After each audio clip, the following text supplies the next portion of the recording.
Hello and welcome to SGN Tech Forum. This is the second video in Ethernet series. In this video, we are going to see a layer 2 protocol in action, which is ARP. So ARP stands for Address Resolution Protocol. When you're trying to reach or ping any IP address in your local network, your system need to know the layer 2 network for reachability, and the process to resolve from layer 3 to layer 2 info is called ARP. So system keeps an ARP cache or ARP lookup table.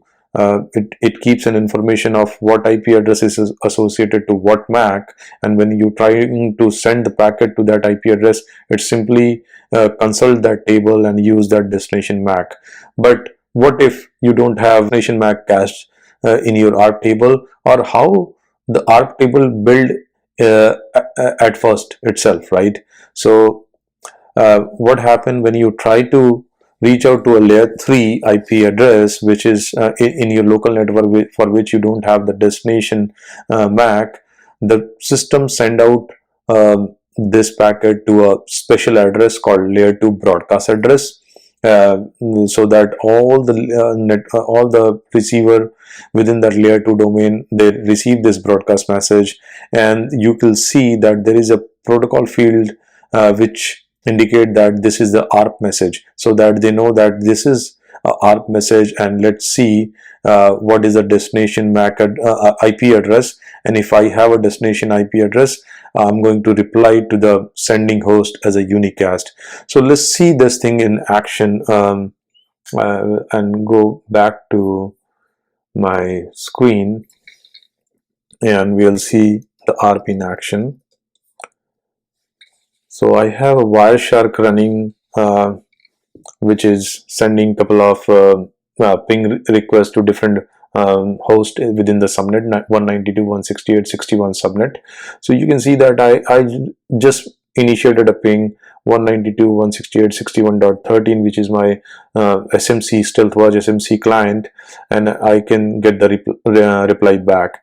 What it did in the background is, initially I didn't have a ARP entry for this, so it initiated a ARP broadcast and got a reply, and then the network reachability was established. How you can check your ARP cache? You can simply type ARP and with the flags, I'm looking for this particular IP address, so I can see that this IP address belongs to this MAC, which is 5E27. So 61.13 is layer 2 address is 5E27. And now let's go back and see the Wireshark capture. So Wireshark capture, you can see that it is very human readable. That means you can see that my system, which ends in 2EFD, send out a broadcast packet, which is a protocol type ARP, and say who has this IP address, tell this local host. And then let's see what we have here in the packet itself. So you can see this is an Ethernet frame. I have destination address set to broadcast, all F. Source address is my MAC address, 2EFD, and the type, typically in Ethernet packet, the type is set to 0800, as I discussed in my earlier video. But this is a special type of Ethernet frame. This is the ARP itself. That's why it is set to 0806. That means any receiver who is receiving this Ethernet frame, looking at the type, he know that this is ARP, and he know that now I have to look into the ARP protocol request itself. So once receiver sees that this is a ARP packet, he take a deep dive into this request. So ARP protocol, this is a request. Hardware is always set to 1. Protocol type is 800. These are the standard field. And then you can see that sender MAC address is, so it sees the sender MAC address, and it also sees the sender IP address. So then it sees that target MAC address. Target MAC address, the sender set, since it doesn't know what is the destination MAC, it set it to all 0, but it tell you what is the destination IP address. So it tell you that I'm looking for a layer 2 address for this IP address 192.168.61.13, and the receiver in turn see if it has any interface which belongs to this IP address. If it happened to have that IP address, then it is going to send a ARP reply, which is a unicast.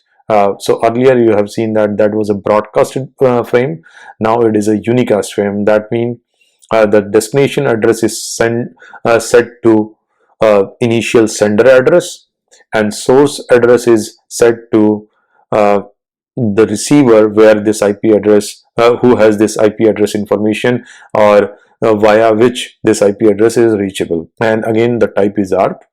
And now you can see inside ARP payload, it's ARP resolution protocol. It's a reply packet and some standard field, Ethernet, IPv4. But what you are interested to see is now the information is flipped. Sender MAC address is himself, and sender IP address is 61.13. So it is sending that 192.168.61.13 is my IP address, and this is the MAC which you should use when you want to communicate at layer 2, target IP address of the initial sender. So once receiver get this reply, he can build his ARP table, and next packet, when it has any packet coming which is going to 61.13, it is not going to initiate a ARP broadcast. Instead, it is going to consult the ARP cache and use that destination address itself.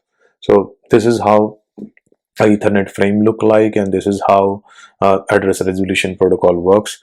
I hope you find this video informative and interesting. Thank you very much for watching.